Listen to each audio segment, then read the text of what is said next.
It looks like we're live.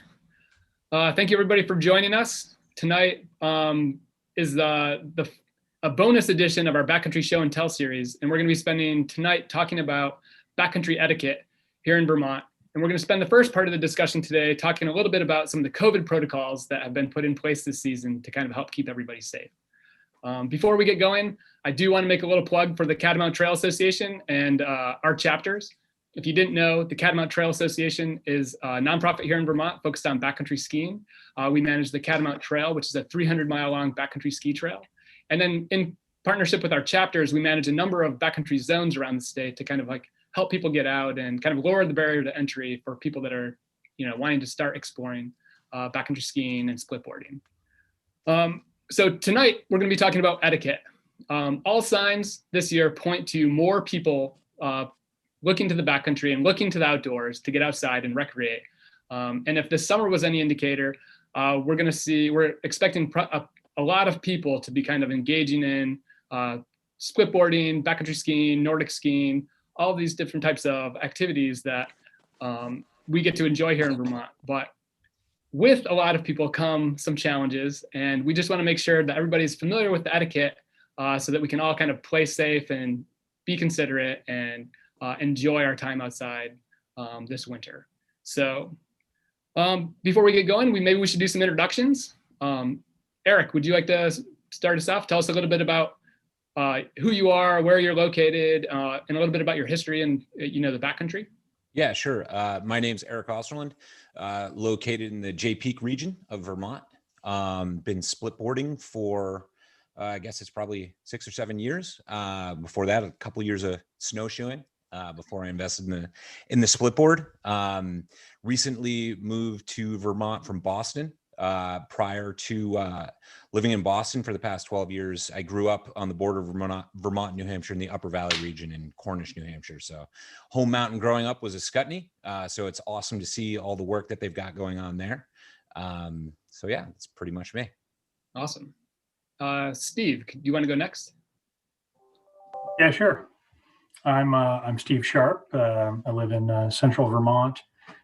Been, I guess you could say, backcountry skiing since my first time I went to Tuckerman's in 1984, and telemark skiing since 1989 when I took a telemark class at the University of Vermont to get my 1 credit of physical education.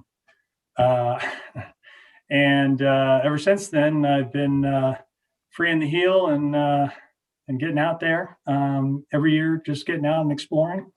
I'm involved with the Mad River Valley Backcountry Coalition here in the Mad River Valley, part of the board of directors, and happy to be here tonight. Thanks, Steve. Andrew, do you mind going next? Sure. Yeah, my name is Andrew Clawson. I work with the U.S. Forest Service here on the Manchester Ranger District, so Southern Vermont. I've only been in Vermont a couple years now. I moved here from New Hampshire. I was working over on the White Mountain National Forest before coming here. So got a lot of good skiing in over there. Fantastic spot. Not that it's not great skiing here, but has some pretty iconic runs over that way. So I've been skiing for probably only 9 or 10 years at this point. So not super long, but I've hit it pretty hard. I had the privilege of working in a lot of resorts out west. I'm working in Telluride and Vail and being able to check out a lot of those resorts, and then some ski shops here as well. Worked for the Waterville Valley Nordic Center as well. So I've been really heavy into backcountry skiing, mainly alpine touring, as well as backcountry Nordic skiing. Great. Thank you. And Mike. Thanks, Greg. Good evening, everyone. I'm Mike Snyder, Commissioner of Forest, Parks, and Recreation, and also a backcountry skier since childhood. I had lucky to have an older sister who was way before her time as a ski mountaineer and got me into it at an early age. I grew up not far from Cornish, New Hampshire, and my home hill was King Ridge and a little bit of Mount Sunapee, but would hit Ascutney and Okemo as well. And just been, as a forester, always looking for opportunities to to consider ski lines and skiable terrain in how we look at the forest as well. It's just been a huge part of my life. I'm really happy to be invited to be part of this because I think we have a pretty significant thing ahead of us, and we want to find a way to make it work. Great. Thanks, Mike. And my name's Greg Mano. I work at the Catamount Trail Association. I've been a backcountry skier for about 10 years now. I came from snowboarding and got into skiing. So as a more efficient form of travel in the backcountry. I wish split boards were as awesome as they are now as compared to then. Yeah, and I've been, right now I have 2 little kids at home. So my backcountry skiing is kind of, happens before or after work and in the dark. And I'm just hoping this year that, with influx of skiers, we can kind of all get along and make sure that everybody has a great time this season. So tonight I kind of wanted to start off with going through, there's some COVID guidelines that the U.S. Forest Service, the state of Vermont, and the Catamount Trail Association, we collaborated on earlier this year and published a set of 8 guidelines to kind of like help people engage with the outdoors, not just backcountry skiing, but winter recreation in general. And I kind of want to work through those and kind of like talk about, kind of dive into a little bit about what those mean for backcountry skiers this season. The first item on our list is stay at home. And this is an item that tends to rub some people the wrong way a little bit. And so the official item says, if you're not feeling healthy, have been exposed to COVID-19, or have traveled from locations requiring quarantine per the governor's executive order, please stay home and do not risk the health of others. And so I field a lot of questions in my day job at the Catamount Trail Association about this, and I see a lot of comments online. And one of the things that a lot of people read this and hear, "Stay out. We don't want your COVID." And I just wanted to say that, like, it's not just for people that are traveling to Vermont. It's also for people that are in Vermont. Like it makes it very difficult for us to go anywhere as well. It also means, I feel like the heart of this is, we shouldn't be like moving between communities. So like my family, we're in Burlington and we're not traveling to like Killington to go ski. We're not traveling to Jay Peak to go ski. Even within Vermont, we're trying to play close to home as much as possible. And so I kind of want to get your guys' feeling on like what does stay at home mean to you? Does it mean like, and what do you think about this kind of item? Erik, do you have thoughts on this? Yeah, definitely. It's certainly tricky and frustrating. As somebody that recently moved to Vermont from Boston, I can empathize with a lot of people that are frustrated with trying to come from out of state and enjoy it. But at the same time, I'm not going down to Boston to see my barber, as you can see, and a lot of other things. Family across the region, it makes it tough. But if we can, stay on top of this, it's going to get better, not worse. And the better we make it, the easier it becomes for everybody over time. So, we've got to kind of stick to it and follow the rules. These aren't people that are making these rules just to, have power and control. There's logic and science behind this. And, let's pay attention and do what we can. Thanks. Anybody else want to jump in? Sure, I'll comment, Greg. I guess I appreciate how Erik approached it, and I would just say let's zoom back out in the guidance. It's embedded. This stay home thing is, you're right to point out, if you're not feeling guilty, I have the benefit of looking at it here. But if you zoom out, it starts with recreating and COVID-19. The point is, this is part of the answer: is to get out, stay healthy, be sane, be safe, and this is just how to do it. So it's not stay home. It's stay home if it's not appropriate to come or to be anywhere because you've been exposed or you're not feeling well. I just want to flag, remember, it starts with recreating. This is about starting with yes. And that's the beautiful thing about outdoor recreation, as we've learned over the last several months, is that where so much has been about no and what we can't do, this is part of the answer, the antidote. And and people have shown it in droves coming out to recreate. And so I just want to put it in context. This is stay home if you're, if it's problematic, but it's within that context of go out, go play, be healthy. Yeah, I kind of wish it said play close to home. Yeah. In some ways, because it's not saying don't go do anything. It's saying, I mean, again, like I feel like this rule exists because we need to minimize contact with other communities and the people outside our communities. And so if you're traveling long distances, you just have a higher potential for engagement and engaging with people from other communities. And right now with the disease, it seems like it's hard to know if you have it or not, due to testing and the way it presents. And so, playing close to home, playing in your backyard, explore your backyard. It seems like that's kind of the takeaway for me. It's not don't do anything.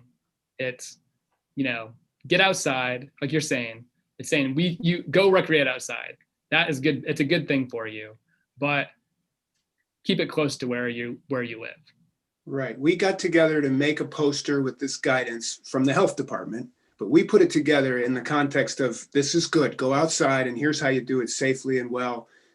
And so we can get through this and have a little bit of it, right? Totally. Steve or Andrew, do you guys have anything to add? Yeah, I mean, that's kind of the same messaging we're putting forward with the Forest Service is, try and stay in your local communities. But yeah, there's nothing wrong with getting outside because, I mean, really that's what's going to keep you healthy. Getting out there and exercising a little bit is going to keep your immune system strong. And there's really no better place since it seems like the virus does have such a hard time spreading outdoors. That of all the types of winter activities you could do, being outside is probably up there with some of the safest. But just like you said, yeah, just staying within your local community, maybe explore some spots that you didn't realize were in your backyard. Like a lot of people around here now, I think are gonna realize that Dutch Hill is such a good resource now that it's published. It's out in the new book, the Bible. So yeah, that's all I'd have to say. We're going to be putting out some new signage as well. We're going to be putting some signs out there at some of these popular backcountry ski areas to help drive that message in. Great, thank you. And Steve? Yeah, I think it's important, to recognize that it is frustrating, but I'm sort of trying to see it as an opportunity to explore areas right in my vicinity. So whether it's literally right out my door or, in my community, I'm looking for those areas that maybe I thought, oh, someday I'll go try to explore and see if there's something there that I still haven't gotten to. Well, you know what? This is the year to go explore that area. So I think it's also important to distinguish in those guidelines in the poster, it talks about stay home. And that's really about if you're sick or if you've been in contact with someone who has been. That's really what that's about. It's the travel guidelines that I think can get especially, sort of challenging and frustrating for folks, especially if you're used to coming from out of state, let's say in the Boston area or Connecticut and Vermont or Northern New England is really kind of your getaway. Yeah, it's tough, but we're going to get through this. We're kind of at a pinch point right now with this pandemic, and we just got to sort of stay the course and get through this pinch point. For sure. Thanks, Steve. Anybody else want anything to add? All right, let's move on. The next etiquette item on the pandemic poster is be prepared. And this one, I mean, the information here, it says you are entering a remote, unpatrolled area where hidden hazards, changing conditions, and varied terrain all affect your safety. Be prepared for a backcountry emergency by carrying enough gear and extra warm clothing to be self-sufficient for an extended period of time. So yeah, I mean, this one's pretty self-explanatory. We have if a lot of people are coming into the backcountry, you need to be prepared. Like this year, especially, we're expecting a lot of new people to be coming into the backcountry. And with areas like, Brennan Gap or some of the managed glades, that barrier to entry is a little bit lower. And sometimes there's like a false sense of security at some of these places. But a lot of times there's, what people need to realize is this isn't a resort. You're out there on your own. and you need to be prepared to be self-sufficient. And that means kind of like having extra food, having extra clothing, knowing how your equipment works, and knowing how to know, like navigation and knowing where you are and knowing how to get out. There's a lot of considerations when it comes to going out in some of these places. And one of our concerns is with some of our zones, making sure that the people that are engaging in the activity kind of like realize that there's nobody coming for them. And if something does happen, it's going to be a long time before somebody gets to them. Does anybody else want to add to the be prepared? It strikes me as like this is always the case. It's not necessarily unique to the COVID situation. That said, I think it needs to be stressed, as for the reasons you're mentioning, Greg, about the potential, the likelihood of new folks finding the power and wonders of backcountry sliding. But I would make a connection to the COVID situation with this otherwise universally applicable advice to be prepared in the backcountry appropriately. And there's some good tips here. The connection to COVID is think about if you're not prepared, then you're putting our friends, the pros and volunteers in the search and rescue world at risk. And, we are concerned and we need to be aware of the healthcare system being overtaxed. And so we don't need additional risk or adding to that mix by people not being prepared. So it's perfectly wonderful to be out there. It's always good advice. And that's why it's extra important now, I'd say, and that's the COVID connection or context in my mind. For sure. And I think that's a good segue into the next item, which is take it easy. Because like for very similar reasons, where if you're going into the backcountry, we do have some other considerations to be taken into account. If you do require rescue or any kind of assistance, like you're saying, that you're forcing our healthcare professionals and our rescue workers into a situation that they might not want to be in, and you're potentially exposing them to something that they don't want to be exposed to. So this season, again, we being prepared, but also just reining it in a little bit. I think taking it easy is a little bit tricky, for somebody like jumping off like a 5-foot cliff might be no big deal, whereas for somebody else it might be a huge deal. And I think that the idea isn't necessarily to like just ski mellow train all the time, but it's like whatever's challenging for you. Like if you're thinking twice about whether or not you should do something, or you have any kind of like if you pause for a moment to think about whether or not you should do something, you should probably not do it this season. The idea is just to kind of like rein it in a little bit, kind of like dial it in, and just like don't put yourself in a situation where you might be stuck out there for a while, and you might it's just, this year isn't the year to kind of push your limits. Yeah, I think that's a great point. That's something that I always have to rein it back a little bit in the backcountry and remind myself of where I am sometimes, because sometimes you just see a feature that looks so cool and you're like, oh my God, like that's the perfect rock to go huck off of. But then you have to think like, okay, well, if this doesn't work out, how long is it going to take me to get out of here? Like, do I have parts to repair my skis, or anything like that? And especially for new people, I think you're absolutely right that we're going to see a huge influx in backcountry skiers, just with people trying to avoid resorts and crowds of people. With all these new skiers coming in, they might not have that extra equipment to repair a binding if it breaks out in the field, or have an avalanche shovel or anything like that to help excavate lost skis, or I know our avalanche risk isn't huge here, but it does still exist in certain areas. So people might not really realize that avalanches can still be a risk here and have that proper equipment. Totally. And things like assuming there's going to be cell service, we should all know that you can't make that assumption in Vermont, especially in the backcountry. So I think for new people to think that like their phone's going to be able to bail them out, allow them to like call for help, or even like use their maps, some app to figure out where they're at. That is kind of that's an assumption that they shouldn't make. Like before you head out, you really need to be thinking about like how are you going to, if something goes wrong, what's going to happen? Did you tell somebody what your plan was and when you expect to be back? Do you have do you have a map and compass? Do you have some sort of other sort of navigational tools that you can use, that if you do find yourself in a situation where you don't know where you're at, that you can relocate yourself and get out safely on your own?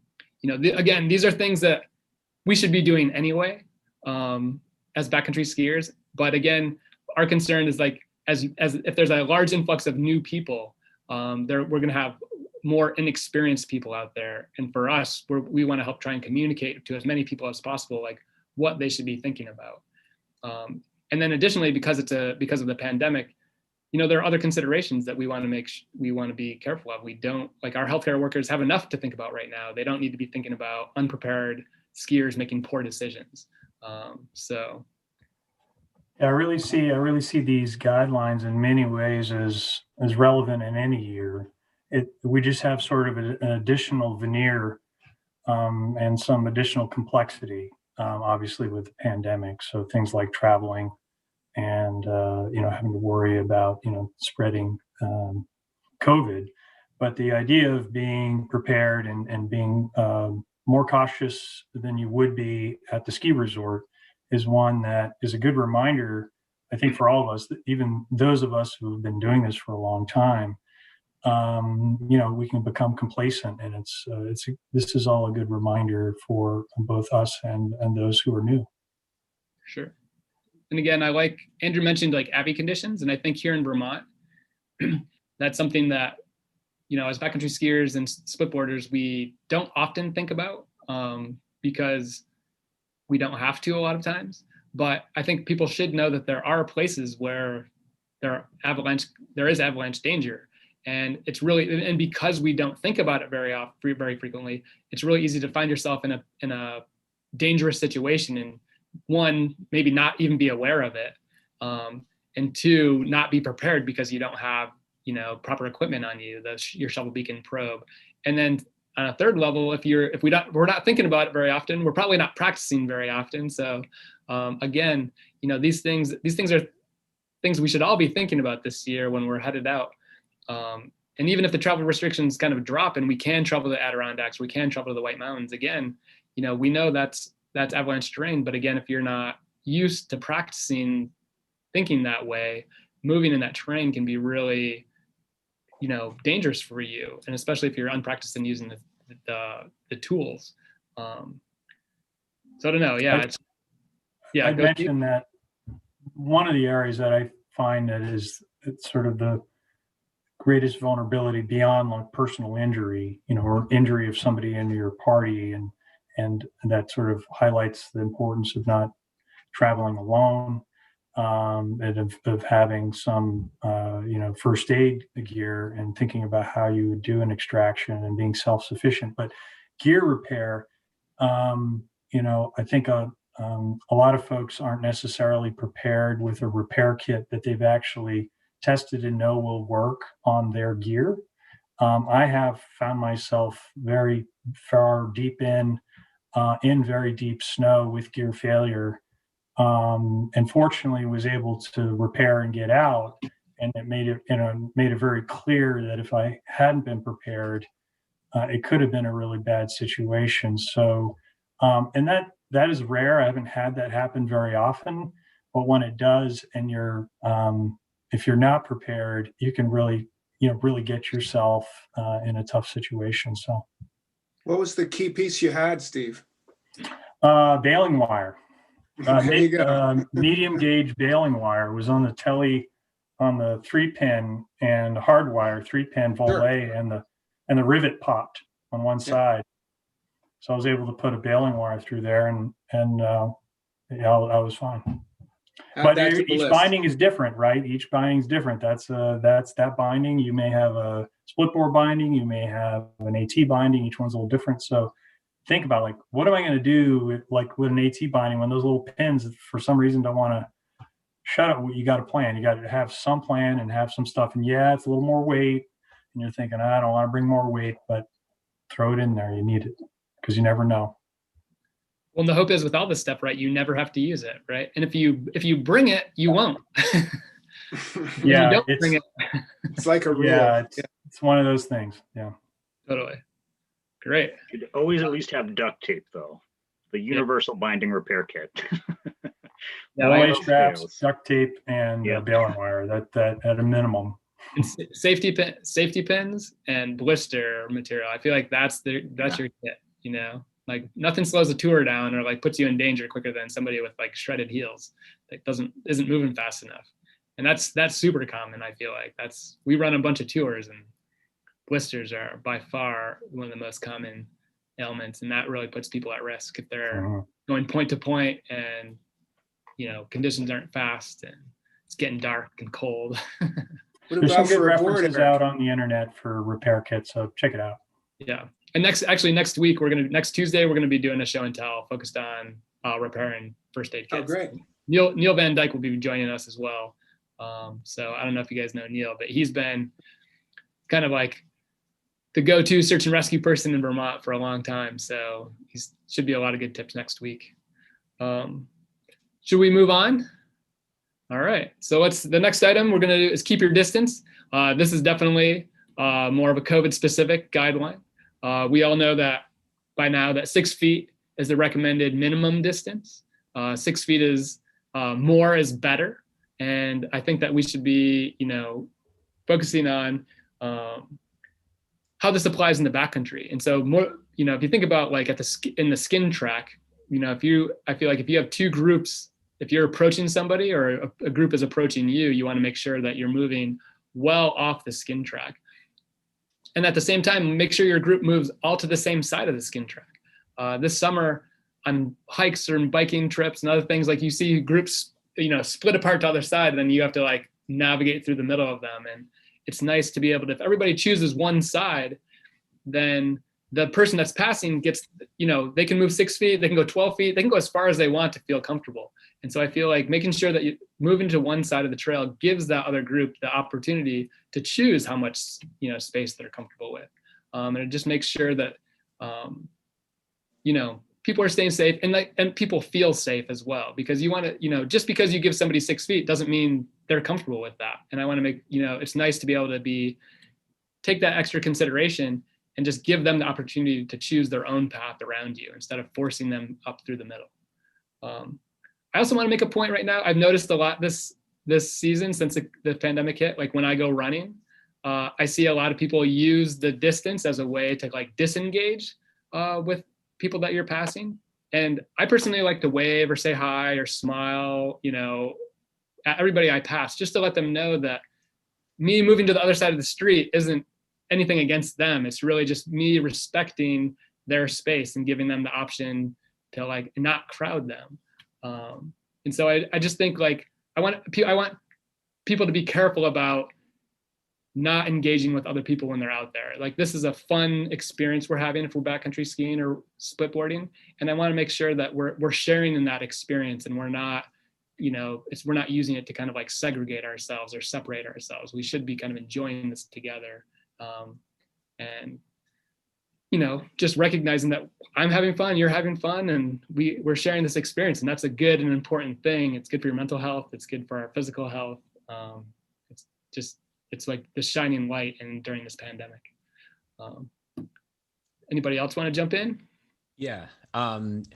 Keeping your distance. I think something to pay attention to while you're in the skin track is if someone's coming up behind you, let them go. If there's an established skin track, let them go ahead.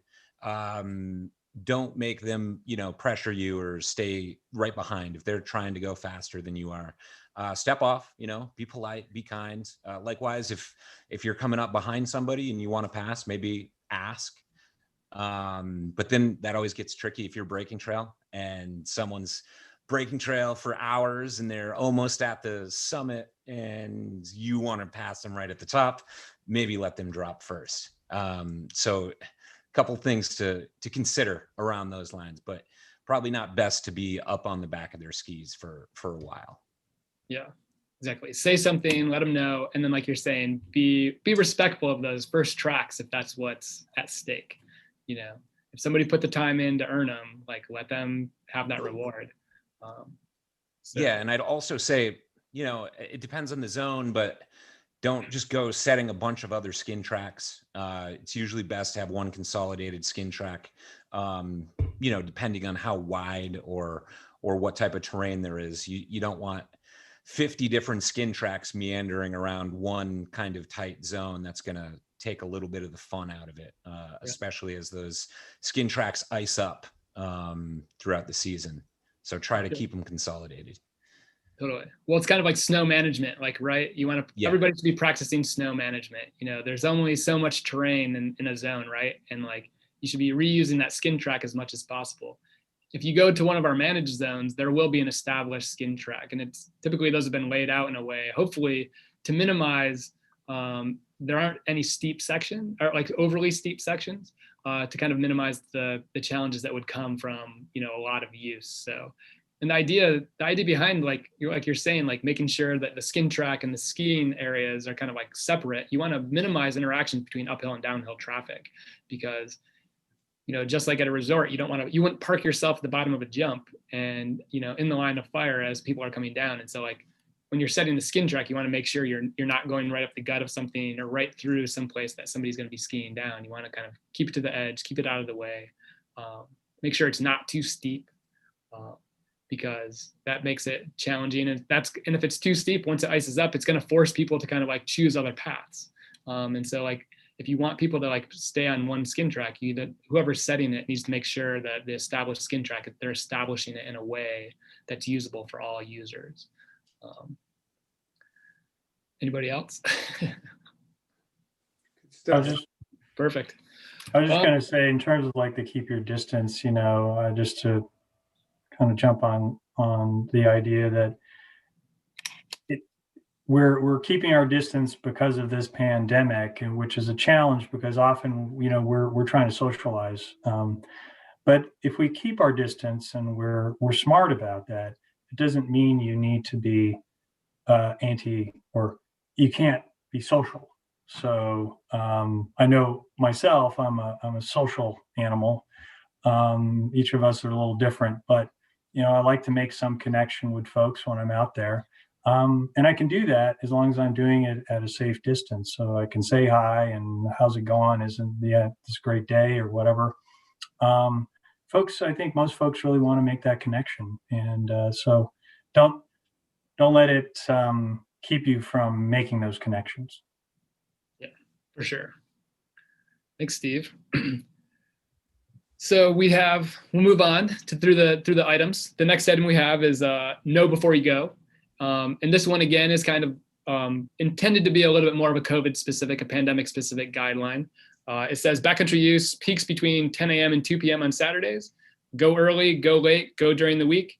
And then check the Catamount Trails Association for updates. The idea behind this is that, again, I don't know if anybody tried to go hiking or biking this year during the summer, but if you ever I don't know if you showed up to a trailhead and it's chock full of cars, there's cars lining the road. There's not a lot in the summers, we can maybe get away with that. But in the winter, parking is going to be more limited. And so getting out to some of these places is going to be even more difficult. There are landowner concerns. Sometimes some of our zones are on private land.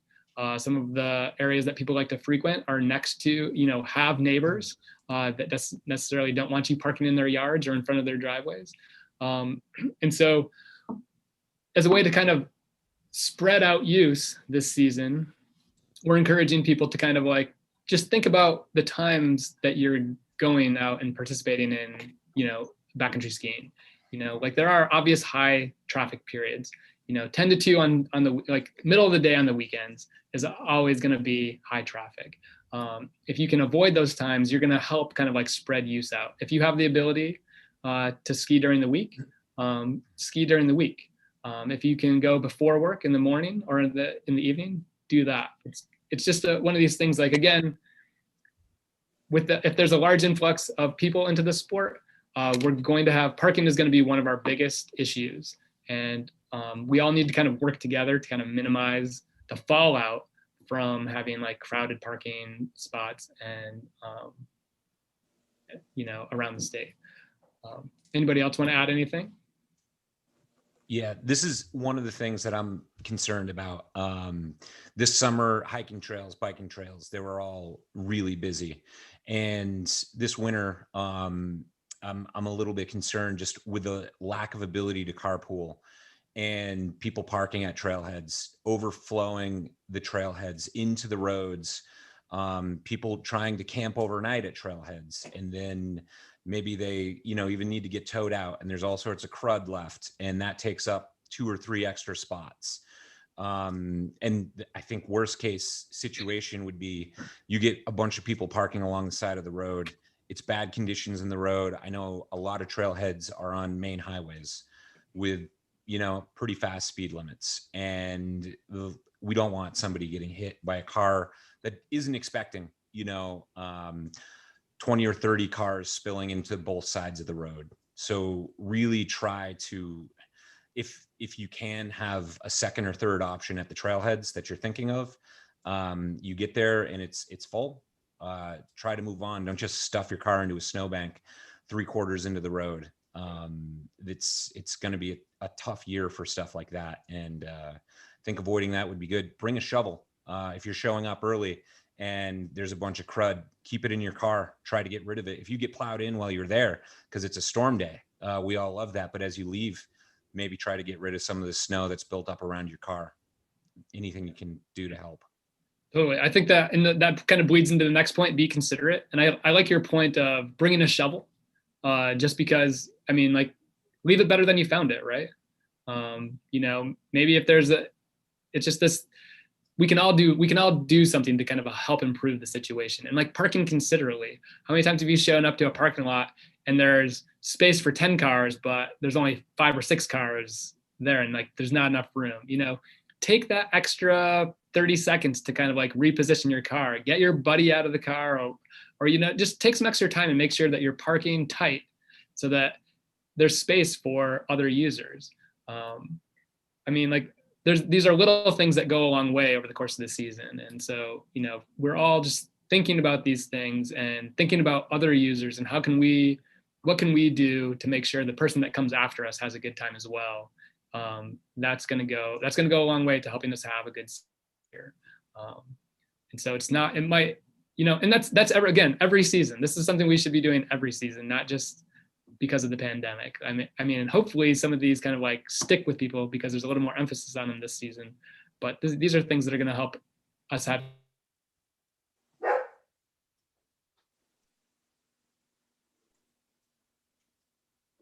And Steve, you're muted.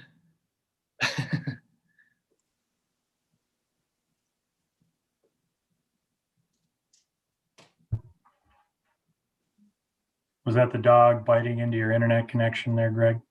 I'm at the office. Did I glitch out? For a second. Just a second, yeah. Did you have something to say, Steve? I thought you were muted. No, I didn't. I was just chiming in about your dog and then realized I was muted. part of the whole Zoom reality. Nice. Greg, I'd like to comment a little bit further on this if I could. Yes, go for it, Mike. You've just said it. Steve's made the point earlier, which I think was really a good one about like what we've all said, like some of this stuff applies in any year, but maybe one thing we could use this pandemic situation to help cement some of these things and help us realize just how important they are. So the access thing, like on state lands, it's legendary, the limits we have with parking. And the better the winter, the worse it is, right? The more limited it is. So I'm hoping that we can, because of as Erik said, the lack, we can't carpool necessarily, and we all need to get out, and there'll be new users. We can't have this be the season where the neighbors say, no mas, enough.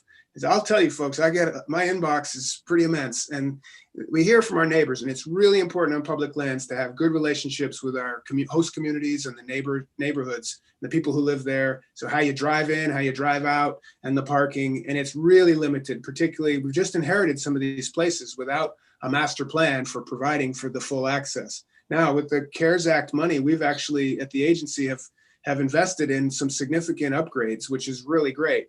And we intend to do more of that to ease the burden. but we could use the community being together to show we know how to do this, and we can just, like someone said, Eric, I think just, you know what, you might have to just move on. And this is the winter to really demonstrate that we can do that, because we have historically this long record of limited access, and we have to overcome it. It's a huge part of providing for expanded terrain on public lands. We have to get that access figured out. And the first step is to show that we know how to treat respectfully and use appropriately the access, limited as it is, that we do have. Totally. Thanks, Mike. Yeah, we've been, in some of our social media, we've been pushing like have a plan A, but have a plan B, and maybe even a plan C and a plan D. You know, it's going to be that type of winter. And so, you know, just go into your day assuming, like, knowing that this could be a problem, and that, you know, to be a considerate and respectful user, like for all the reasons you just mentioned, you know, you can't just say screw it and like stuff your car into the snowbank and go for it. Like, we really need to be, if 50 people do that every day of the week, that's going to cause a problem for the state, for the land managers, for us as a recreation manager. And they're, you know, and like you said, this could be the year where we're expecting such a high influx of users and participation, especially because of the increased car load, because of the, you know, no carpooling, that this, you know, this is by far one of our most worrying things, is parking this winter. And so, and the fallout that could transpire because of, you know, users. And it's a hard thing. It's not an easy thing to accept the fact that you might get someplace at the wrong time and there's no spots and you have to turn around and go to. And this may be your only, I mean, a lot of folks are busy and have a lot of responsibilities and family and work and whatever. You would not, some of us don't have all that many chances. You get out there, it's heartbreaking to think that you're not going to get in. I totally get that. And I wish everybody the best, but we got to pull in the same direction here. Yeah, totally. Yeah, that's something we have definitely been dealing with, you know, for Forest Service lands as well. In a normal year, you know, we're very limited on parking in the winter. And if this summer was any indicator of what it's going to be like, it's going to be a battle for parking. You know, with a lot of states on lockdown, people not working, people getting unemployment benefits, essentially paid to stay home. A lot of people were getting out and recreating, and it was, you know, there was no difference between weekdays and weekends. It was just busy straight through. And now with this new resurgence of COVID in a lot of places, we might be in that situation again, where a lot of people don't really have to go to work. And then it's just gonna, you know, like you said, if you can avoid skiing on weekends, that's great. But if we end up in a situation where a lot of people aren't working again and just have all week to go recreate, we might be in the same situation where it's just packed straight through the week again. So that's always something to consider as well.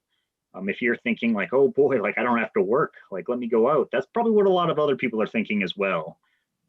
And you know, a lot of the trailheads we have on national forest land, like CTA, you know, access points, are also shared parking lots with other recreation groups like snowmobilers. And if the skiing's good, the snowmobiling's probably good as well. So that's something to consider. If you're going out looking for a good backcountry Nordic ski or something along those lines, you know, maybe avoid access points that have a shared parking lot with other user groups. That might open up some more opportunities for you. For sure. When I feel like there's other safety considerations as well, you know, just because, you know, you might park along the side of the road and think another car can get through, but a plow truck might not be able to get through. And emergency personnel, there's a lot of other, you know, and so it's not just like you're going to piss off a landowner or a neighbor. Like, you could actually create a situation that's more dangerous for everybody else that's there and yourself. And so again, it's going to be a tough year. There's no way around it. But again, the idea that we're kind of all in this together, and we need to work together to make sure that we all have access in the future, and that we can all continue to enjoy these experiences. And we just need to be thinking about it. And, you know, if you can, we need to be reminding people about this as well. Like this, it's great that we're having this talk and sharing this with the people that are watching, but I feel like the people that are out there watching, like, you guys need to be reminding people and telling your friends as well about, you know, just share the love and like let people know like what they need to be thinking about. help other people understand like what the issues are going to be this year. Anybody else have anything more to say about that? All right, we have 2 more points left. The next one's wear a mask. Again, another pandemic specific item. And I mean, our thoughts on this, a lot of people skiing, like the buff is a really popular, piece of ski clothing. But what we want to make sure people know is that a buff, while it's better than nothing, it is not as protective as a mask. And so if you're going to be out there if you're going to be heading out of your house away where you might engage with other people this season, you really should have a mask with you. And so that you have a mask with yourself, so that in situations where you cannot maintain that 6 feet of distance, you have it available to you to put it on. And while a buff, while better than nothing, again, it's really not adequate, as good as a mask. So we really recommend everybody have a mask on you. Anytime you leave the house these days, you really should have a mask anyway. You just never know when you're going to have to interact with another person. And so it's just a good practice to have. Anybody want to add anything to the mask? You crushed it, Greg. All right, thanks. And then the last item is respect travel guidelines. And again, like we kind of alluded to this in the beginning, Steve brought it up. The travel guidelines, they're tough this year. You know what I mean? Like there is a pathway through. There's a pathway forward. If you do want to travel, you can do it. There are ways to do that, but it's not easy, and there's a lot to think about. It's not, and I think that's going to be frustrating. We all recognize that's a frustrating and challenging thing this season. But again, they're not there arbitrarily. There are reasons that these guidelines have been put in place, and they're designed the way that they are. Mike, do you want to weigh in on this at all? Well, I mean, you said it well. It is, I would acknowledge the frustrations, the difficulties associated. We dealt with it through the summer with our state park system and people coming literally from all over and having to break their hearts when, helping them understand, well, actually, if you didn't follow, you can't really come in, and it's tough. So I want to acknowledge all of that and then just pivot to, it's really appropriate. It's not capricious. It's not arbitrary. It's built on the very best guidance. Vermont has done extremely well, exceptionally well. And if so, it's because of people following the guidance. And it's guidance like this, tough as it is, with implications rippling throughout dimensions of our life here. It's tough. Did I say it's tough? Did we agree it's tough? But it has to be, and it's our best hope. Remember, I guess, perspective, and that it's inconvenient as heck, and it's totally unsettling, but this is a global health pandemic, the likes of which none of us has seen and hopefully won't see again. But this is the time to make it work and get beyond so that we can recover fully better on the other side. And that'll happen sooner and stronger and faster and better if we follow this kind of guidance. I guess I could go carry on. I just think it's really important. I've been frustrated. I've had trips canceled. I have a lot of hobbies, and it ain't happening. I get it. And, but I've come to peace with it. It's how it has to be. Yeah, I'm right there with you, Mike. We have seen a lot of that on the National Forest as well. Sure. A lot of people who maybe have second homes in the area, they're coming up to away from more populated areas. And then, they think, oh, the numbers are low here. I'm fine. I can go out. Right. Maybe you do feel fine. But it is really just, inconsiderate of others to come here, assuming you don't have it. If you are a second homeowner or you're coming back from traveling for the holidays or something, just quarantine for a week and then go get a test. Come back negative, great. Go recreate, get out there. But to just assume you don't have it because you don't feel sick is just, inconsiderate of everybody else in your community. Yeah,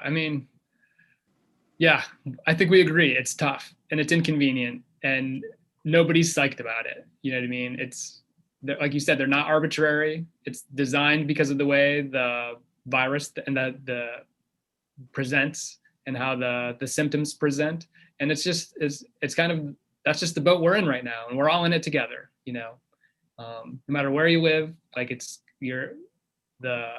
we just need to be kind of like traveling as little as possible. And, the borders are one of those things that we can identify and like and people know where it is. So that's why they're there. I mean, I live in Chittenden County, and we try not to travel out of our county, just because we know we shouldn't, like, the meat and potatoes of this rule, I feel like, is like, we don't want to be mixing communities. Like COVID doesn't travel on its own. It travels with people. And I think that we just need to recognize that if we're moving, we could potentially be helping. Like, maybe we're symptomatic, maybe we're not. If you haven't been tested, even if you've been tested, it's hard to know. And so right now, until we're out of the woods, until there's some sort of treatment or something in place, I feel like this is the lot we've been given. And again, we just need to all be considerate of each other, be considerate of our own families, the people we love, and like respect everybody. It's a public health emergency. Sorry, Greg, but it just occurs to me is like, you can narrow it down. It's a public health emergency. That says it all. It's not about you or me. It's a public health emergency. It's our problem. And we're in it together, as you said. Yeah. Great. So with that ends kind of the COVID guidelines, and that I feel like now I kind of want to dive into a little bit more of just the general backcountry guidelines and like faux pas and things that as backcountry users, skiers and riders, things that kind of like just make for a bad experience. And like, new people might not be aware that it's a problem, but again, there are certain things that really turn people off, like get people riled up, and they're just other considerations that are great for keeping yourself safe and having a good time. So let's dive into these. Does anybody have like a favorite, or not a favorite, but like what's the thing you hate the most when somebody else does? I feel like there's a couple that are always at the top of the list. Erik, do you want to go? You have a smirk. I've got a bunch, but I don't know. Let's see. I'll start on one. It's not my least favorite, but it's one that's close to me. My skiing partner most often is my dog, and he's been skiing with me since he was a puppy, and he's pretty good. Not all dogs are great, and not all people love dogs. So you've got to be very conscious. It's hard. I've got a big, lovable Bernese Mountain Dog who loves people, but you've got to be aware, not all people love dogs. And also, not all dogs are the same. And a lot of people are going to want to be getting out backcountry skiing for the first time. They're going to want to take dogs that have never been. Be really aware when you're taking your dog into the backcountry. It is the backcountry.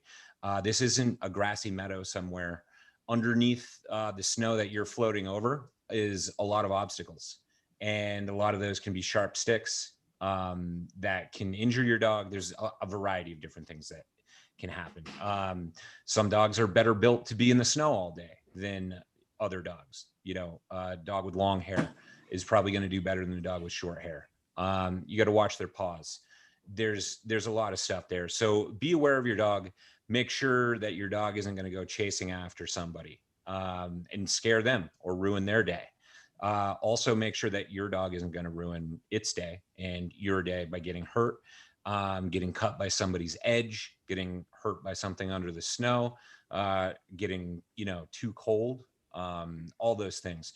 Skiing with a dog is fantastic. It's amazing, but there's good ways to do it, and there's not so good ways to do it. So try to ease into it.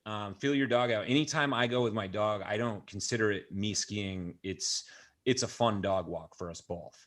So the objective is a little bit different. I'm not thinking about what I want to do and what I want to accomplish on that ride or tour. It's more about, okay, what can I do with my dog? How is the dog going to be having fun? And how am I going to be able to get out? I know that stuff, once the dog's great at going down, medium pitch terrain. But once it flattens out, if there's 3 feet of snow on the ground, he's having a hard time as I'm just kind of cruising over top. So something to consider if you're planning on getting out there with your dog for the first time. Yeah. Hey, Erik, do you travel with any kind of like special first aid items just to make sure? Yeah. If in the event that something does happen, you're prepared. Gunshot kit. Gunshot kit. Like blood clotting sponges, stuff like that. I'm most concerned about puncture wounds. Again, my dog it's a Bernese Mountain Dog, built to be in the Swiss Alps. Minus 15 degrees, just lays in the driveway for 3 hours at a time. Not every dog is going to do that. So be aware of your dog, understand, be in tune with your dog, just like it's a touring partner. Check in if it keeps licking at its paws or something like that. Look for blood in the snow as they're walking, and ease into it. Start in a safe spot, and start in a spot that you've maybe walked in the off season, and that there's not, or not that but you have a good idea that there's not a bunch of debris under there that's waiting and lurking that could be a problem of some sort. Sure. So basically, be aware of know your dog, be prepared to clean up after your dog. At the same time, be prepared if something happens to take care of your dog. They're your dog, right? So you need to be thinking about all these things before you head out into the backcountry. Yeah, that's a great point that I didn't touch on, is cleaning up after your dog. Bring your poop bag, but nobody wants to put the poop bag into their pack. Bring a little Tupperware. If it's cold enough, the crap's going to freeze at some point, so it's not an issue. Maybe you can tie it outside your pack, but I'd recommend bringing a little Tupperware or something like that, putting it in there, and then making sure you get rid of it, and don't just, throw the poop bag on the side of the trail and expect that some fairy is going to come and get it. And don't leave it at the trailhead either if there's not an appropriate trash receptacle. Pack it in, pack it out. Same goes with your stuff that you're trying to leave. But yeah. I agree. I think since we're on the topic of poop, we might mention some L&T principles. A lot of people think that you can dig and bury it in the snow, but the reality is if you can't get down to organic, the dirt and deposit it in the dirt, it's not sufficient. And in this wintertime, if there's 6 feet, 8 feet of snow below you, you're going to have a real hard time getting down to the dirt. So you need to be prepared to take care of your own crap too, if that's the case. A dawn patrol, that's not an uncommon problem for people to, leave the house without fully being prepared for the rest of the day. So, I think that same thing with, van life and people car camping, getting up and having their morning coffee, maybe before they hit the skin track. Let's not make a mess of our trailheads. Let's make sure that we can take care of it. Totally. Yeah. Awesome. So dogs. All right, let's go. We mentioned some of this before, but what about skin track etiquette? What are some of your least favorite things that happen on the skin track? Does anybody, Steve, you want to mention? There's an easy one here. Well, there's the post holing, of course. Nobody likes that. So, if for some reason you aren't on skis or don't have a split board where you're skinning, and for some reason, let's say you're snowshoeing, or for whatever reason you're I don't tend to see a lot of people post holing necessarily in the backcountry. Sometimes on multi-use trails, you'll see that, where it might be, a hiking trail, as well as folks use it to get into the backcountry. In those areas, sometimes you'll see some post holing. And I think to add to the, sort of the poop conversation, pee is another thing. Obviously, you can't pack that out, but you don't need to pee right in the middle of the skin track either, or right in the middle of the ski zone. So at least, you can step away far enough where you're not relieving yourself right there. Yeah. For sure. I think when it comes to post holing in the skin track, if you've got skins on and skis on your feet, use the skin track. If you're in snowshoes, or you're for whatever reason you don't have any sort of support on your feet, you can go next to the skin track, but just don't go in the skin track. It's dangerous. It ruins, you're negatively affecting somebody else's experience. Again, at some of the zones, ideally nobody would post hole ever. Maybe you could get some special shoes that look like moose prints, and then instead of it being a bad thing, people are like, oh, there was a moose out here. You know what I mean? Instead of some, a skier or snowboarder, hiking up in. I'll add on to that, because I've been out and stumbled across post holing. I know I'm the split boarder here. So don't post hole, don't do it. But at the same time, I've watched that ruin somebody's day when there's a post hold skin track. And it's like, it's not ideal. It stinks, but don't let it boil your blood. Try to move on from that moment if you can, because it happens, and it's going to happen, especially this year. So let's not fly off the hand. If you come across the people doing it, like, let's use it as a teaching moment. Everybody's emotions are ratcheted up a couple extra notches this year. So try to ease back on yourself and on them when you come across it, because I've definitely watch some instances where people lay into somebody and it's like, I don't think anybody learned from that. Yeah. So don't let it ruin your day. It detracts, yes, but not that bad. They didn't post hole down your pow line. Totally. And I agree with you, right? Like, who are the people that are most likely to be post holing, right? They're new users. Like, they're people that don't have appropriate equipment and they're just trying to get out. Yeah. Yes, they made a poor choice, but like, they might not have, they just don't know any better. And like, this is an opportunity for you to kind of like share some knowledge with them. But like you said, like, if you do it in an aggressive way, you're unlikely to transfer any information. Whereas if you approach them with some consideration and just kind of like, you can let them know that it's a very frustrating thing, but you don't have to, like you said, fly off the handle about it, because I just think I do this with my kids all the time. Like, they're always fighting, right? And so you have to tell them, like, hey, if you want somebody to be nice to you, you need to be nice back to them. It's kind of, and that it goes for adults too. And if you want somebody to have some respect for you, show them respect right off the bat, and just understand that, like, if you do come across somebody post holing, they just probably don't know any better. And if you share some knowledge with them in a kind and considerate way, they will likely change their behavior like immediately after that. So I don't know. Yeah, post holing and skin track. Always, everybody's the bane of every backcountry skier's existence. So yeah, and if you're nice to that person and inform them, who knows, maybe they'll keep at it and they'll end up joining a local chapter of the CTA and being a good trail steward. But if you lay into them and start yelling at them, they'd be like, oh wow, those skiers are jerks. I don't want to be associated with them. So you never know how far that gesture is going to go with people out there. And we really do want to grow the community and welcome anybody in who is willing to put the effort in to hike up. Great point, Andrew. And it makes me wonder, I don't know, could there be folks on the line or listening in because they're relatively new, and maybe it's worth explaining why post holing is bad? We're all taking it that it is. And maybe that itself could be off-putting to a newbie, is like, wait, they're talking a lingo, I don't even know what they mean. Why is post holing bad? Anybody want to jump in?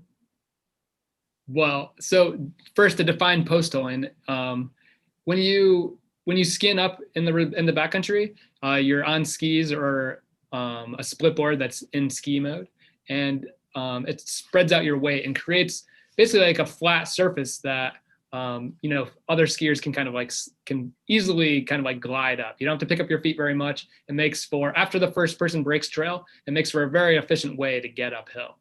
However, if somebody comes through behind that person and does not have support, some sort of support structure on their feet, you're gonna sink. You're likely to sink up, to your knees or to your waist, or who knows. I mean, I think like if it's too deep, people aren't going to continue on. But at a certain point, like you might be knee or thigh deep, and you're punching these huge holes every few feet into the skin track. And so a skin on the bottom of a ski needs snow to create grip. And so if you have a bunch of holes in that snow, you're going to reduce the amount of grip available for the people that are coming up that skin track behind you. And it can be it can be a dangerous thing too. I mean, you're creating uneven snowpack. And so when people are skinning in, you can catch a tip. Like people that are skiing, oftentimes if somebody comes across something like that, you can ski across the skin track. If you cut across, you can fall in one of those holes. It just creates a situation that isn't really fun. Like it kind of ruins and interferes with the experience of somebody else. And then it forces them to create a second track, which is again, one thing we mentioned before. And that's that we want to kind of keep our tracks consolidated so that we're preserving the snow for all of the users that are coming out there and trying to experience a certain area. Well, I think that was great, Greg. And I realized that maybe if there's just all veterans on listening, maybe it just made their pain even worse to have to listen again and think about how bad it is. But it did occur to me that we're trying to be inclusive and open and welcome people and educate. So let's make sure we're clear about what we mean and not just be in an in crowd knowing what we mean. No, So thank you for that. It was well done. And that way it's important to differentiate a skin track from a boot track, right? And many folks entering the backcountry are coming from side country and inbounds. And a boot track is something they have used in their experience and may not understand that a skin track is very different. For sure. Right? Yeah. I mean, like, well, go for it. Yeah, no, I was going to say, I'm glad, Mike, you mentioned, sort of inbounds, because, many of the things we talk about here, really, we're kind of talking about backcountry. But there is arguably a fuzzy line between, what's backcountry and what's side country. You're at the ski area and you shoot off. And so a lot of the things about thinking about being safe are things you need to consider as well, depending on, kind of how far off you're shooting from the ski area. Or if you're skinning at the ski area, it's really important to respect their uphill policies. Most ski areas don't allow dogs at all in their uphill policies. Some do, maybe, some don't. So it's important to pay attention to those uphill policies when it comes to dogs and things like that. And so I just wanted to mention that there's some overlap here. For sure. Well, and I mean, and we personally we wish we could get rid of the term side country altogether, just because it kind of insinuates that there's additional safety protocols beyond backcountry skiing.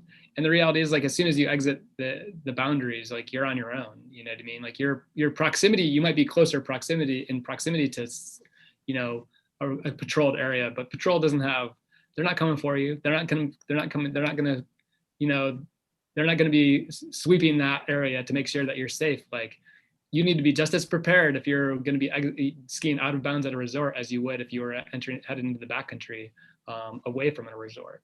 And that's something that, and I feel like that term side country came around like a long time ago, and it just creates this like false sense of security in a lot of people.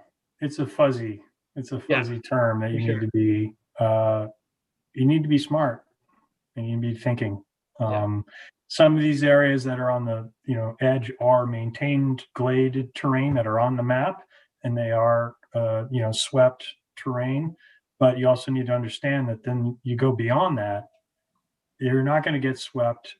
You won't, especially if you're alone. You may never get found, or not in time if you get in trouble. So, yeah, I think it's important to highlight the fact that you always need to keep your smarts. For sure. Keep thinking. Definitely. Anybody else? Skin track etiquette. I think we've covered. Yeah. I've got another one. Yeah. Okay. Yeah, go. If you're setting a new skin track, and I just see this repeatedly, when that skin track goes right through the fall line of the good spot, if you will, it's not necessary to do that all the time. And some people love it, especially if it's steeper terrain, because you come over a knoll and you're carrying a head of steam, you've got a blanket of untouched powder in front of you, and then all of a sudden there's somebody right there and they can't move and you're moving at them fast. So try to be aware if you've been in that zone. Let's not set a skin track up the best line.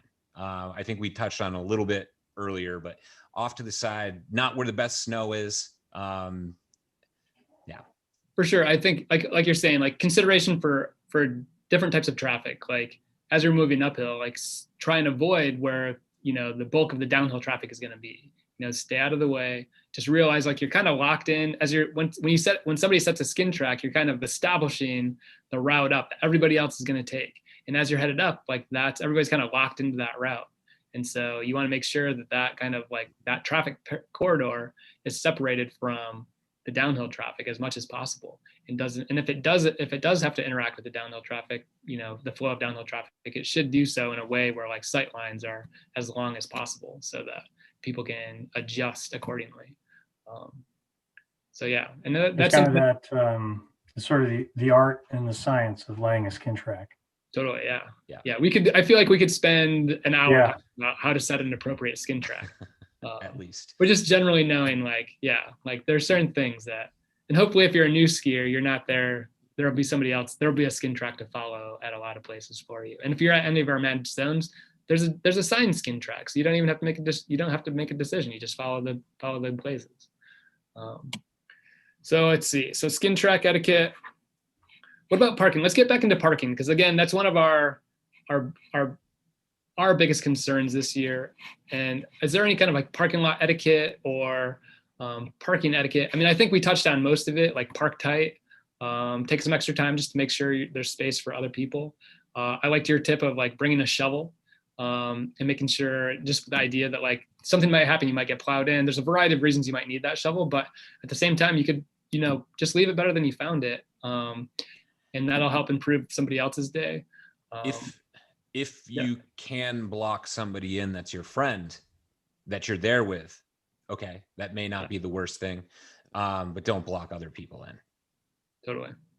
Yeah. seems like something that should be known, but yeah, you're right. It's like, I don't know, somebody might show up and be like, I'm going to be in and out, no big deal. And who knows? Well, and think about, there's the survivor bias. You see the first person that parked and then 3 people after that. And the way a parking lot can change over the day, whether it's snowing, whatever's happening, try to consider what that parking lot, all right, you're the 3rd person there.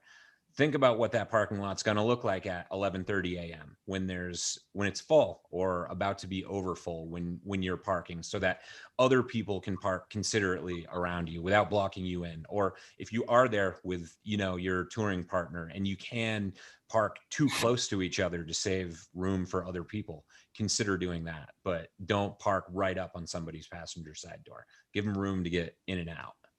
Especially because you don't know what they're coming out of the woods with. Somebody could have an emergency and they could be trying to get to a hospital. Don't, block people in because you were unhappy with how they parked. I've seen these things happen. And it's like, that's not a good way to go about it. Nice. Anything else on the parking front? I think we touched on most of it, I think. How about music in the backcountry? Is there any place for something other than headphones when you're backcountry skiing? Reggae. It's got to be reggae. Because reggae is fine. Yeah. No. Yeah, no, I think that's, I have found myself probably on both sides of that,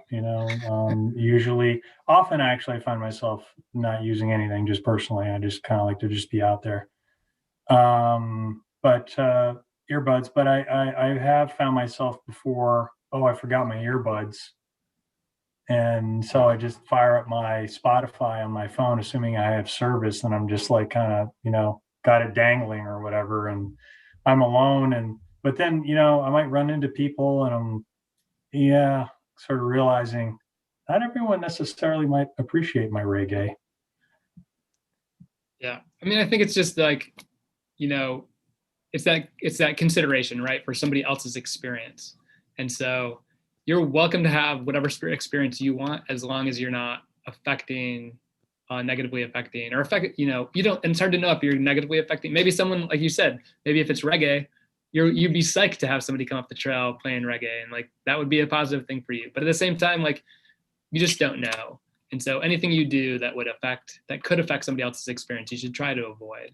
And music's one of those things that it seems like, popular, as things get more popular and more people are out there, there's always somebody out there that has their Bluetooth speaker and they're blasting something, and and it's not necessarily good or bad, but you're affecting somebody else's experience. And, they make headphones and earbuds. And if you really want to have that, if you need that music to keep you jazzed up and get your flow going, great. But like, again, they have headphones, they make earbuds, and like, you should really kind of keep it to yourself. Other thoughts on music? All right. What about social media? I feel like what's the etiquette around like taking a picture and sharing it, and share the location? What's up with this in the backcountry world? I wouldn't see an issue with sharing the location unless you're trying to hide your secret spot or, especially on public land. I mean, I think growing the community is important. And I think social media is a great way to do that. So, showing people that you're having a good time out there and maybe letting them know, hey, there's this great managed area here. This is where I'm touring today, is a great thing. It really helps build the community. And, maybe it's not showing anybody anything new, but people are like, oh my God, that looks great. Like I was just there last week and it was terrible. Like I'll have to go back. And, it's a conversation point. So I think social media is a great thing to kind of help grow that community of backcountry skiers. But it can be, some people could take it a little excessive sometimes. And I think not posting pictures of people who you haven't asked to, or, you see somebody absolutely ripping down the mountain and you snap a photo of them, you don't even know them, and post it to say like, hey, look where I'm at, look what's going on. I think that would be crossing the line and be a little inconsiderate. But if it's just yourself, I mean, yeah, it's public land. Anybody, as long as you're on public land, that is, anybody could be there. If you want to share your location and let everybody know your great secret powder stash, great, more power to you. Now, so I feel like there's a distinction between managed zones and unmanaged areas. There's definitely, and I don't know if does anybody want to weigh in on that? Steve, Yeah. It seems like you had something. Oh. No, Steve can go ahead. I've talked plenty. Oh, well, I don't disagree. I think if it's public land, I guess it comes down to a matter of opinion, how, is this a positive thing that you're doing out in nature, whether it's you're hiking or you're biking, you're on public land, it's our land, and you're doing it respectfully and safely, and you're sharing your joy that you're having. If you want to, also share the location and the geocode location with everyone, well, I guess that's your choice. I think you're right about the sensitivity on private land's a different matter. And so I think that's an area of potential concern there. So. Could I ask why? I guess I don't get the distinction. I would start by saying I think it's all, if it's good, it's good. I think it's important to understand the reflection of the community and on the sport, as Andrew said. So I'd say as long as it's appropriate, like content, you're not like respectful of others, as Andrew said, but as long as you're there appropriately, whether it's public land or private land with permission, say on private land, what's the distinction? I think I must have missed something. Can you help me with that, Steve? Yeah, well, I guess it, in Vermont, unless land is posted, it's available for folks to go on, right? Well, that's my understanding of the law in Vermont, right? Unless it's posted, of course, you shouldn't flaunt that, but there are large tracts of private land that aren't posted and may have opportunities, but it doesn't necessarily mean that landowner wants a beacon. That's right. That's flashing awesome stash here, everybody come. So I think that would be the distinction. Thank you. That's helpful. And that fits in my point, which is that if it's appropriate use, you are appropriately sharing it with the world and showing how great this is. It's all positive, as you said. So it's really about, it's not whether the ownership, it's whether you're making appropriate use of that ownership. If you're there and the landowner is good with you shining the beacon, great. I don't think there's anything wrong with that. Especially if you're promoting and as an ambassador of our sport. But if you're not supposed to be there, you're right. It's a distinction that you probably ought to pay attention to, and maybe have a conversation with yourself about social media or not. What are you doing? And is this okay? Right. If you have reason to think you shouldn't be there, or someone wouldn't want you being there, that's problematic for the long term, I would say. I think there's some nuance within there, because you may be on good terms with the landowner, right? And you could bring a friend, and the landowner doesn't have any problem with that. Right. and the friend has 3,000 social media followers. And the friend posts, a pretty specific geotag. It doesn't even need to be a geotag. Maybe they post because social media isn't just Instagram or Facebook.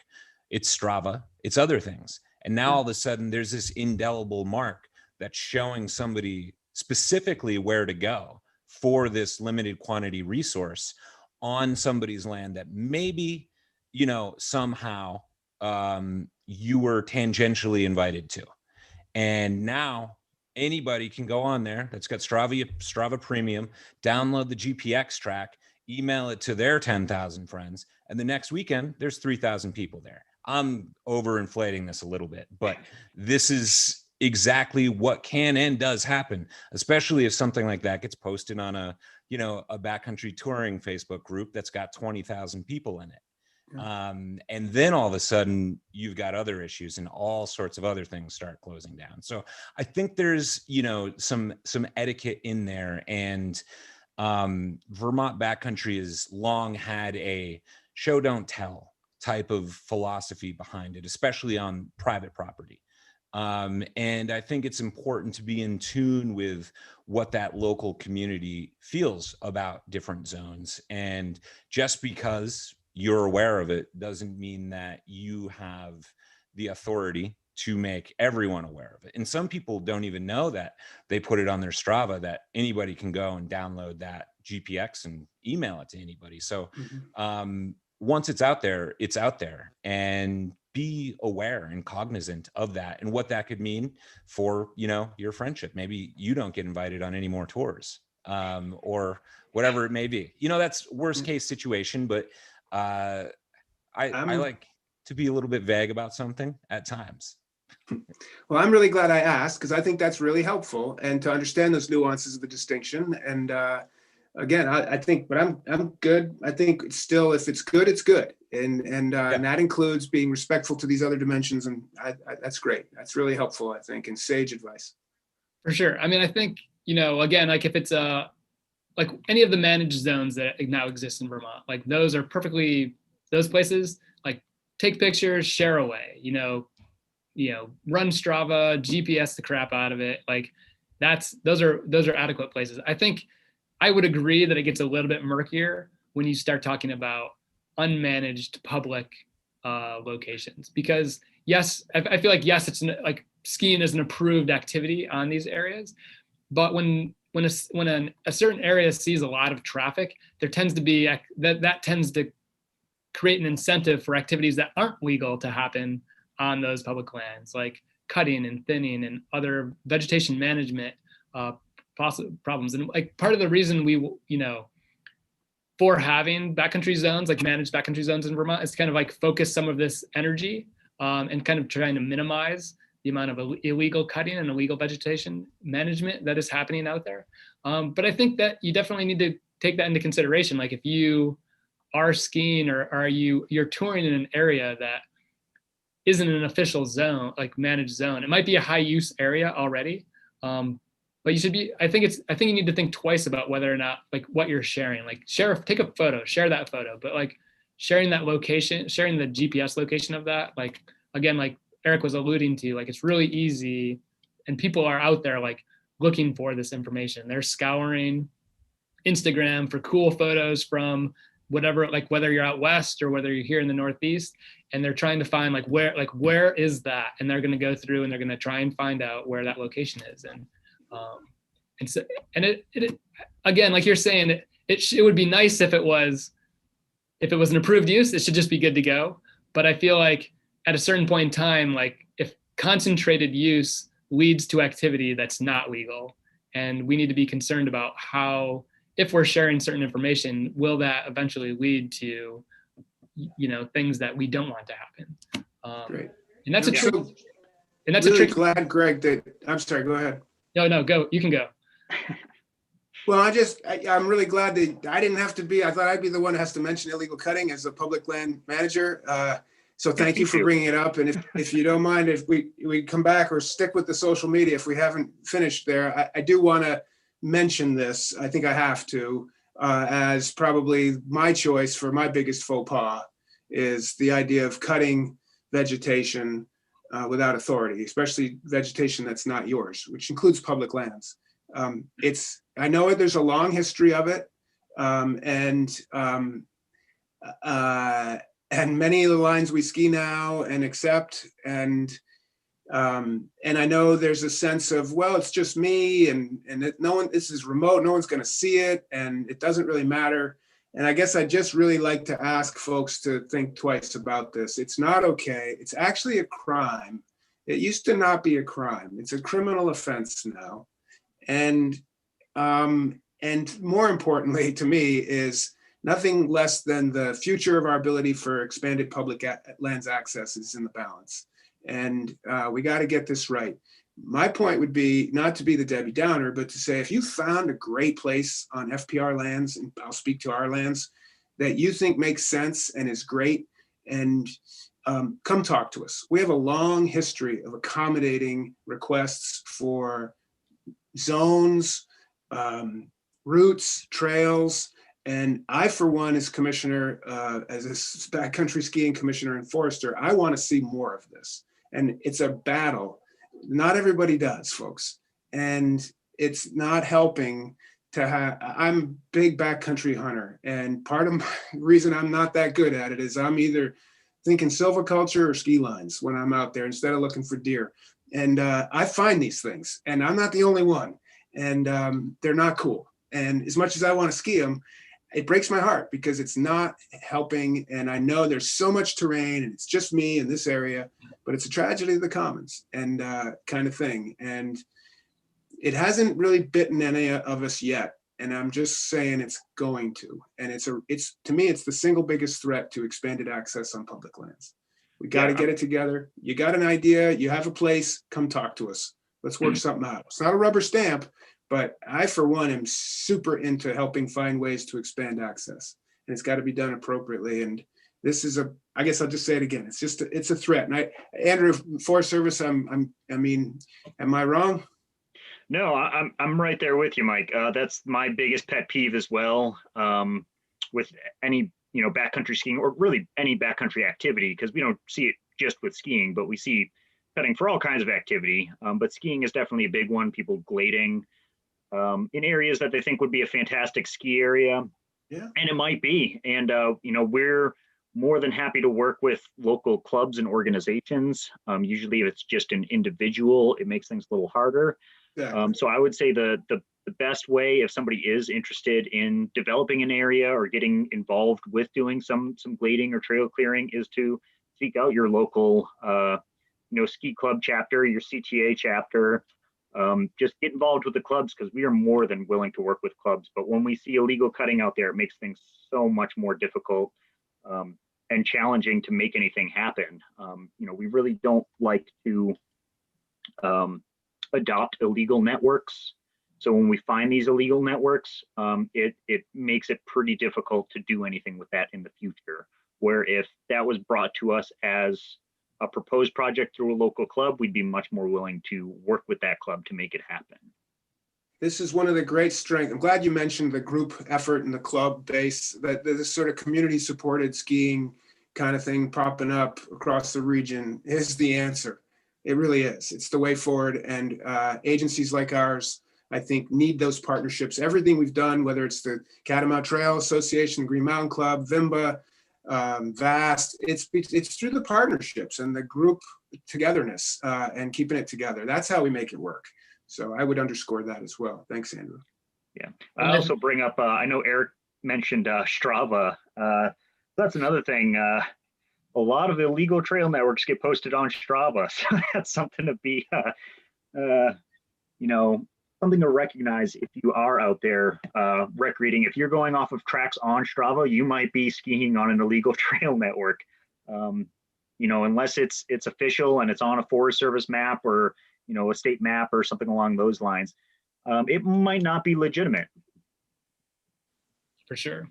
Well, I think that the work we've done over the last 5, 6, 7 years, like working with both the U.S. Forest Service and FPR on developing pathways for bringing glade projects to life, like that's these pathways exist now. Like maybe 10 years they didn't, right. But they do now. And so like there is a path forward. And I think like that's the thing, like if you don't have a local chapter for you to kind of reach out to kind of like engage and like bring a project to fruition, like that's where new chapters come from.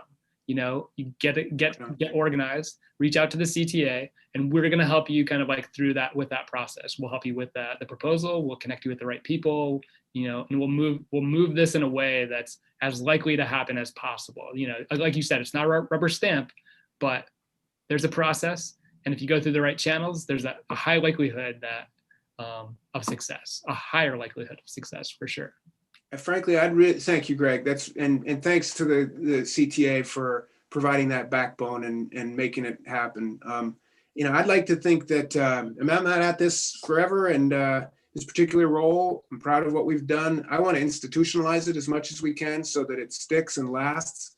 And that's again where the community helps make that possible, to get it right now so that it'll last, and this will just be institutionalized and part of how we roll. I like to remind people that the Forest Parks and Recreation, it was sort of born out of skiing and forestry. And so that's our roots. And it's so cool to be getting back to the backcountry roots and skiing on public lands. And I'm really excited about it. And this is the only issue that's just this burr under the saddle, or a broken binding, I guess you could say, on a long tour. Yeah. I think the CTA model of chapters is the most likely to be successful long term. You know, I think it provides a mechanism and an organizational framework that allows for collaboration, you know, between the trail, in this case, you know, Catamount Trail in Vermont, and the chapters working with state and federal partners. You know, so I think it's a good model. I think we're at a particular point right now that's especially challenging because the growth rate and demand is really sort of increased sort of tremendously, and the availability of sort of managed zones is arguably limited relative to the demand. And so, you know, until the framework is in place and the process is in place to maybe further facilitate the ability to kind of get more managed terrain kind of rolled out in a smart, sustainable manner, I think we're going to continue to need to message on this, and certainly after as well. This is always going to be a challenge of folks illegally cutting, whether it be public or private land. But I think by building more networks, more parking, we can mitigate it. I think this is going to be I mean, we've seen tremendous growth in this sort of pandemic, but I don't think the growth rate prior to this was high, and it's going to be high after it. So I think it represents a lot of challenges, but a ton of opportunities for Vermont in terms of the recreation and the recreation economy.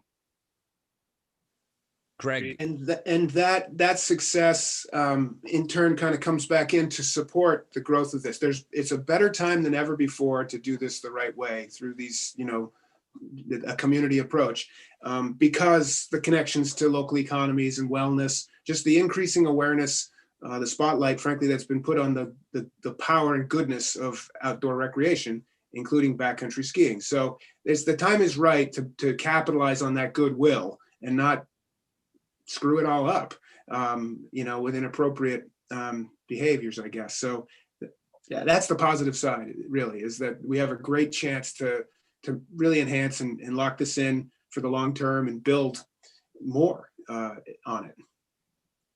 For sure. Erik, you were going to say something? Yeah. For those people in parts of the state that don't have a local chapter under the CTA, how can they try to get something going? Well, they can get in touch with us, and you know, we'll work with them to get in touch with the landowner, identify, you know, if they have a specific area in mind. We'll just need to kind of like loop in the land manager and like, you know, start working through it. You know, there's a lot of pieces that need to fall into place for a zone to be opened up. You know, different pieces of forest are managed differently, and there's a lot of considerations that need to be kind of like taken into account before we can move forward. But you know, that's why we're here. We're here, like if there are groups together, we're here to kind of work with those groups and those to kind of like, and partner and like usher them through this process.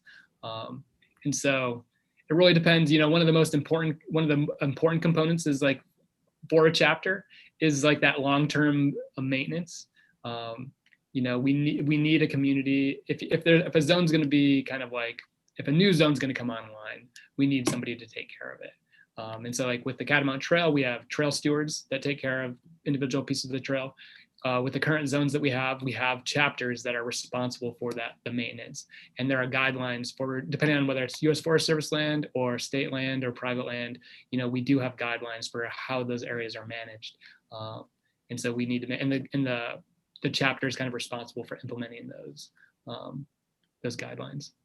And so there is a process, and it's kind of case by case depending on where it is and what considerations need to be taken into account. But that's exactly why our chapter program exists. We would love to see more zones come online across the state so that more people have access to this type of activity, this type of experience.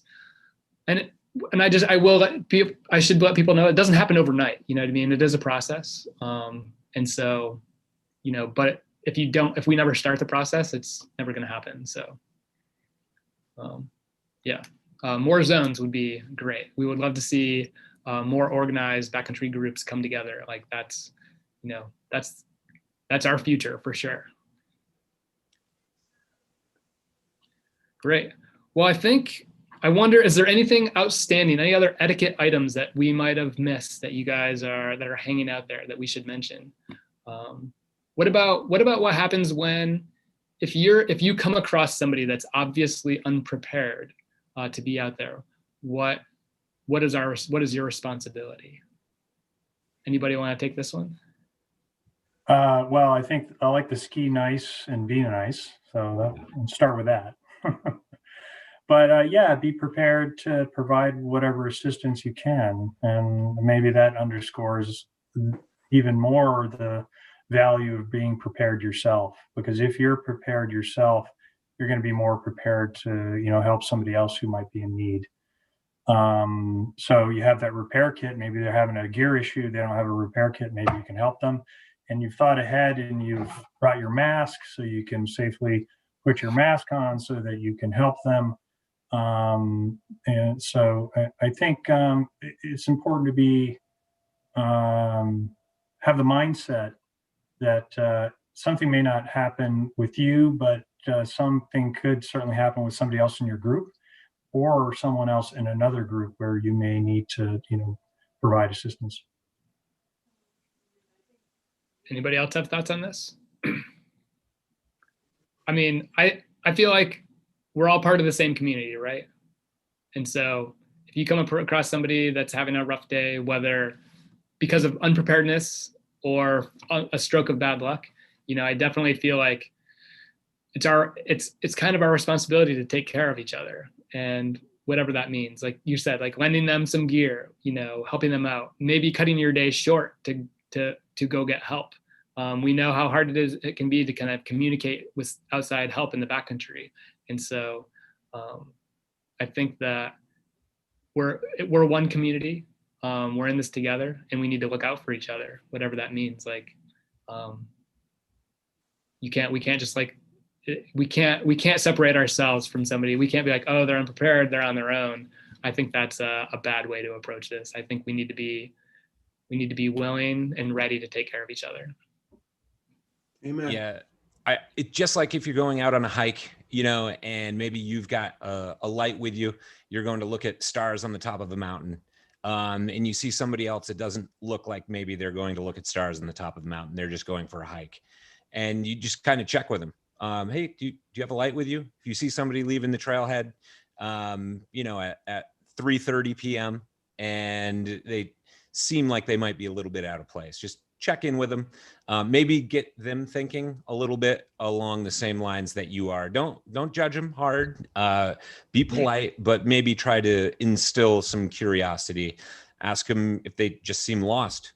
Check in with people, see if they're lost. I've definitely stumbled across people that have been walking in circles for quite some time. And sometimes you just need to reorientate them. and push them in the right way, and they're good. Other times it's like, hey, I'm happy to show you the way out. Let's walk this way.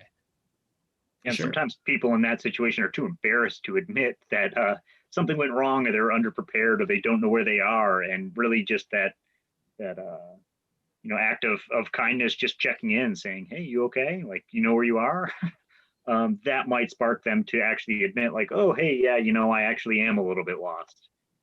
But some people out there might have too big of a pride to be the first person to approach a stranger on the trail, especially during these crazy pandemic times, and ask, like, hey, do you know where I am?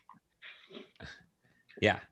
And I've seen some people, once, especially if you're alone, your mind starts to play tricks on you, and sometimes just even that human interaction kind of snaps them out of it. And then they're like, oh, I stumbled across a guy that had a GPS in his hand, and he was like, I can't get out of here. And it was like, well, do you just need some help? And he's like, oh yeah, I just need to go this way. And it gets strange out there. For sure. And I think, again, this just underscores that idea of, like, don't let the pandemic give you a reason to kind of like disengage when you're out there. Like, say hi and be kind to everybody out there. You just don't know what, like, a friendly wave or a hello could mean to somebody. And so, yeah. Or just you good? You see somebody kind of stalled, or you good? You good? Need anything? Just it's a great call, Greg, and I really like that you keep coming back to that. That just don't let it get in the way. Be human, and Steve's ski nice. It'll take you far. For sure. And what goes around comes around, right? But for whatever, it could be any of us. It's happened to me. I've had a skin problem, and a dude came and totally fixed it, and with his kit, and and someone said it cut his day short, but he helped me, and we probably can all tell a story of similar. For sure. I showed up without poles one day, and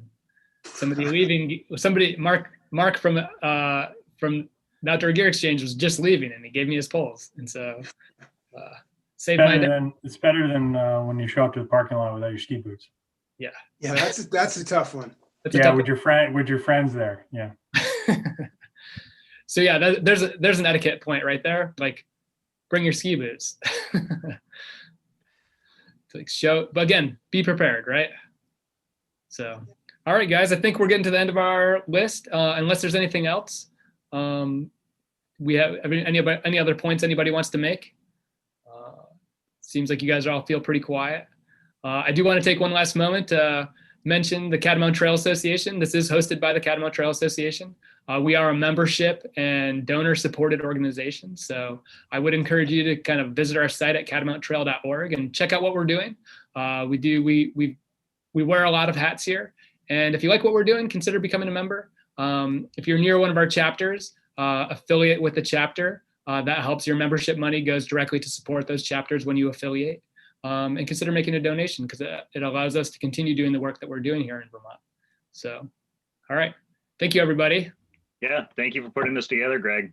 This is definitely a good way to kick off the season. It's just starting to shape up out there. Right. Appreciate everything the Catamount Trail Association does. Thanks, Andrew. For sure. Yeah, Thank you, thanks. guys. Thanks all. Great to be part of it. Thank you. Take care. Thanks, Snow. All right. We are no longer live.